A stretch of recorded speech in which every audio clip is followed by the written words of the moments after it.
Okay, bakunzi bacu twagarutse nk'ahantu bita Tabagwe, tugarutse ku itsinda rimwe muzi nka comedy, harimo abakinyi muzi mwamenyeye nk'aba Akili.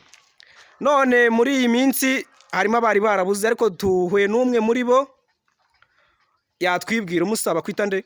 Okay, nitwa Akili aka Kimuzera. Okay, nawe twigeze kukubona muri rino tsinda hato na hato, ngo tutakubonyemo cyane, nyuma twagiye tukubura. Wa muntu wese shaho ibintu by'iyi mihanda biba bimeze nabi, tuba turi gushakisha ngo turebe ko mu minsi iri imbere wenda twazakora ibintu bimeze neza fresh cyane. Ariko harimo n'abandi twagiye tubura. Abo bandi bo ntabwo namenya amakuru yabo. Hari aho numva ngo bagiye i Bugande, bamwe bagiye imisozi gutwika amakara. Mbese nyine buri wese akora ikintu kimujemo kandi abona ko hari ahantu hari inyungu. Okay, twihuse watubwira uriya musaza tujya tubonamo witwara nka bijo bija hafi aho ngaho, uriya musaza hari aho mukinana ari papa wanyu, nibyo koko?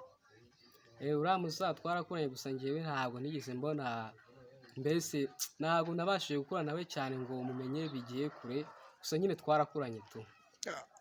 Hari n'undi mubyeyi twabonyemo twagiye tubonamo inshuro nyinshi, nawe watubwira kuri we ibyerekeranye nawe. Uriya mubyeyi?